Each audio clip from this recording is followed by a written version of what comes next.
Halo halo para wibu-wibu sekalian, gua on crack di sini, a man who is hype on anime. Kita udah berada di penghujung winter 2023 dan apa artinya adik-adik? Artinya bentar lagi kita akan masuk ke spring 2023. Banyak anime yang udah masuk ke episode-episode terakhir mereka dan beberapa malah kayaknya udah tamat pas video ini muncul. Soalnya lulu pada tuh nggak perlu bersedih hati. Soalnya spring 2023 akan memberikan kita banyak asupan anime. Banyak sekali buat ngisi waktu luang kalian. Mumpung lagi masa-masa liburan nggak ya? Masih masa-masa puasa kan? Kita mulai ke anime yang genrenya paling generik dulu. Isekai. Genre ini tuh kayak gimana ya? Tiap season tuh udah pasti ada. Kayak kalian pesan nasi goreng, pasti dikasih timun. Mau kalian makan, mau kalian nggak makan, tapi kalau nggak dikasih tuh aneh rasanya. Nah, cuman Isekai wa Smartphone no Tomo ni second season ini adalah anime yang paling gua nggak nyangka bakal dapat sequelnya. Buat yang belum nonton, ini sebenarnya ceritanya kayak anime generik pada umumnya. Si Toya ini nggak sengaja dibunuh dewa, dan sebagai permintaan maaf, dewa ini reinkarnasi si Toya ini dengan dikasih satu permintaan. Si Toya ini minta dia boleh bawa smartphone-nya ke dunia baru. Nah, jadi OP lah dia. Dan sisanya ya bisa kalian tebak lah ya. Kenapa aku bilang ini anime generik? Soalnya kayaknya awal mula isekai itu dibilang generik tuh memang karena anime ini. Gue tuh nggak nyangka ini dapat second seasonnya tuh karena apa ya? Karena ini tuh anime udah dari 2017, yang artinya tuh udah 6 tahun yang lalu. Sama nih anime tuh isekainya tuh kayak yang bukan bagus-bagus banget, ya biasa-biasa aja. Cuma ya gimana ya nyampingin itu semua. Gue sih orang yang suka nyimengin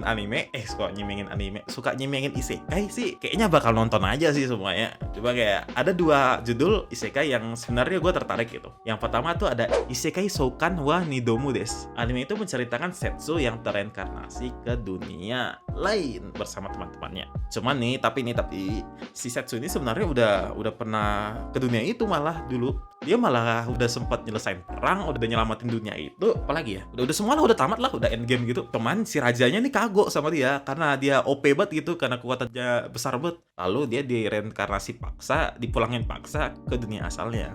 Nah, setelah itu karena direinkarnasi paksa gitu, dunianya malah perang lagi gitu, Nah, dipanggil lagi lah MC-nya buat kedua kalinya. So, pas di kedua kalinya ini rajanya tuh nggak nyadar. Kenapa? Karena mukanya tuh udah berubah gitu. Gue sih udah baca beberapa chapter manganya dan ini cukup menyenangkan untuk dibaca ceritanya. Ya isekai, coba ya gitu dah. Lumayan seru dah. Lalu aku nengok PV animenya tuh artnya lumayan lah, well done kali lah. Kalian bandingin sama kayak baru PV-nya tuh kayak jauh gitu, mantep anjir. Lalu yang kedua ada Isekai Deceit bla bla bla bla bla bla Kaita. Ini judulnya panjang bet dah. Buat anime ini mungkin kalian udah pernah nengok sih PV-nya. Soalnya pas up ini kayaknya cukup up juga di medsos yang lain. Jadi di CMC-nya itu digambarin sebagai MC yang payah, gemuk, jelek, menyedihkan, DSB. Nah, di anime ini MC-nya tuh dipuli parah sama temennya, sama abang kelasnya. Nggak tahu sih itu abang kelasnya atau nggak. Sama keluarganya sendiri, adik-adiknya tuh bully dia. Lalu suatu hari pas di MC lagi set boy-nya parah, ya tuh ketemu pintu penghubung ke dunia lain. Bentar. Kok kayak pokoknya di sana tuh dia dapat skill dan cepet naik level nih. Lalu ya udah, pas dia balik ke dunia asalnya, oh ya di ini anime si MC-nya bisa bolak-balik dunia. Nah, pas dia balik ke dunia asalnya tuh jadi ganteng parah, udah ripet gitu badannya, udah rip as fuck gitu. Ini curang anjing, ini curang banget banget. Tapi yang bikin gua tertarik nih sama anime ini sebenarnya dari PV-nya sendiri tuh grafiknya tuh mantep kali. Lalu pas gua cek sih, rupanya studio yang buat anime ini tuh sama kayak studio yang buat anime Kumo Desuka Nanika. Aduh, susah bilangnya. Cuma PV-nya tuh mantep banget, grafiknya tuh kayak mereka tuh kayak nggak main-main, mereka tuh kayak bener-bener all out di anime ini. Dan VA-nya tuh VA legend Babang Kirito, langganan VA MC Isekai. Gua akan banget dah sumpah sama VA ini. Soalnya akhir-akhir ini VA ini tuh malah kayak ngisi karakter supporting gitu, kayak pas di Kageno apa gitu. Kemarin dia supporting, baru apa supporting lagi, kayak gua kangen anjir nengok suara MC-nya dia tuh. Kita lanjut ke romance yang rada manis ya. Pertama ada Boku no Kokoro no Yaiba Yatsu. Menceritakan tentang Ichikawa yang terlihat seperti siswa SMP pada umumnya. Cuman nih, si Ichikawa ini tuh otaknya tuh rada sengklek. Dia tuh sering ngide tentang bunuh dan ya sering membunuh temannya gitu. Dan target utamanya tuh si idola kelas Yamada gitu. Buat dibunuh. Nah, suatu hari dia ketemu Yamada nih di perpustakaan, nggak sengaja. Nah, udah mulailah tuh interaksi kecil tuh ya. Lama-lama nggak disangka rasa ingin membunuhnya malah berubah. Nah, mulai bersemi nih kan, bersemi di semi. Ya, soalnya semi itu spring. Iya. Aduh, anjing dah. Lalu lanjut ke anime manis nomor 2, ada Tonikaku Kawaii Second Season. Ini anime itu salah satu anime sequel yang paling gua tunggu dah pokoknya. Soalnya tuh anime tuh manis banget anjir, bikin diabetes. Kalian yang suka romance manis kayak gua yang nggak terlalu suka romance berat yang bikin pusing, ini tuh recommended parah dah pokoknya. Ini ceritanya tentang pasangan suami istri. Ya udah suami istri, Nasa dan Tsukasa. Pokoknya manis dah. Buat kalian yang season kemarin suka Otonari no Tensei-sama, Tomo-chan, Kubo atau si Mas-mas S, ini tuh kalian pasti enjoy juga nonton ini. Masuk ke romance yang mungkin agak serius ya, Mahatsukai no Yome Second Season. Gak kayak anime yang di atas yang 2017 juga. Ini anime 2017 yang salah satu anime yang juga tunggu titulnya. Ini tuh gimana ya? Ini anime tuh masuk ke daftar top drama 2017. Kayaknya malah menangin top drama 2017 gitu. Dan ya kalau aku bilang sih daripada ke romance, sebenarnya nih anime itu lebih ke drama sih sebenarnya. Buat recall dikit, nih anime itu menceritakan tentang Chise, gadis yang dikucilkan karena dia bisa lihat hal-hal supernatural. Lalu dia tuh dijual kayak jadi alat penyihir gitu. Lalu dibeli sama Elus lah nih. Semacam penyihir yang kayak penyihir dah. Buat dulu pada yang suka tema mythical fantasi, drama yang agak menguncang hati dan agak-agak vibe Beauty and the Beast, ini tuh salah satu anime yang bagus buat kalian tonton di season berikutnya.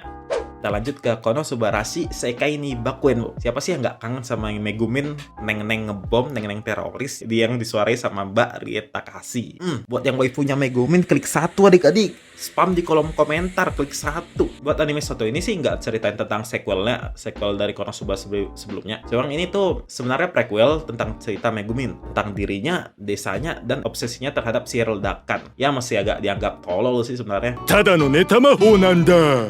Tapi siapa sih yang nggak akan sama Megumin kan? Lalu next ada Oshinoko. Ini judul anime baru yang kayaknya paling diantisipasi adaptasinya. Menceritakan tentang idol Hoshino Ai yang disuarahi oleh Mbak Takashi Ria juga. Kayaknya Mbak Takashi Ria season ini tuh agak sibuk dah. Lalu punya 2 anak yang imut habis lagi ya. Openingnya tuh pakai Yaosobi. Ntar season pertama kita dapat 1,5 jam. Studio yang garap juga Doga Kobo. Studio yang juga buat animasi romance kayak Kawaii Dake Janai Shikimori-san, Tadakun wa Koi wo Shinai, Senpai ga Uzeiko Haya no Hanashi. Terlihat seperti anime bersinar dan menyenangkan ya gak? Ya kayaknya gak bakal ada yang salah kan ya. Next ada Dr. Stone New World. Ini anime itu masuk top anime yang paling diantisipasi adaptasinya versi MAL gitu kalau nggak salah. Membernya paling banyak vote ini. Setelah Kimetsu no Yaiba. Ya pasti setelah Kimetsu no Yaiba sih. Cerita ini tuh tentang lanjutan dari season 2-nya setelah Senku ngalahin Tsukasa. Cuma buat kalian yang mau nonton anime ini, gue saranin kalian nonton dulu episode spesialnya yang Rusyu no Hen kalau nggak salah. Tentang bocah pirang pokoknya. Soalnya kalau misalnya kalian nggak nonton yang episode spesialnya, nanti kalian bakal bingung tuh, ini bocah pirang ini siapa tuh? Nanti kalian nganggung-nganggung gitu. Soalnya ada gap cerita yang mungkin nggak bakal diceritain dulu di season 3 ini. Lanjut ke anime nomor 1 yang paling diantisipasi adaptasinya di season Spring 2023. Mungkin kalian udah bisa tebak, yaitu Kimetsu no Yaiba Katanakaji no Satohen. Ya ini nggak surprise sih sebenarnya. Udah dari tahun lalu setelah anime second seasonnya tamat tuh kayak langsung diburu ini info anime Kimetsu no Yaiba ini. Ini pertama kali sih gue nengok kayak anime yang leak-nya tuh sampai keluar saking hype-nya gitu.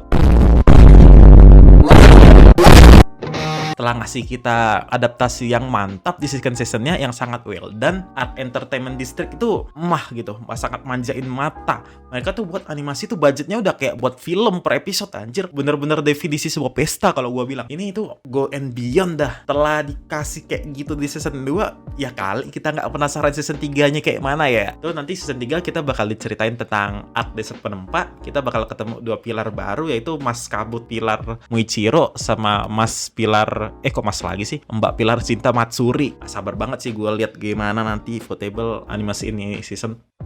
Oke, segitu aja pembahasan anime Spring 2023 yang gua buat di video ini. Sebenarnya masih banyak lagi sih yang mau aku bahas kayak Jigo Kuraku, Marshall, Osama Ranking, Yuki no Takarabako, Kido Senshi Gundam Suisei no Majo second season. Coba ya udah segitu aja dah dulu. Ini video pertama gua bahas anime. Dukung gua dengan like, comment, dan sub. Gua on crack and out.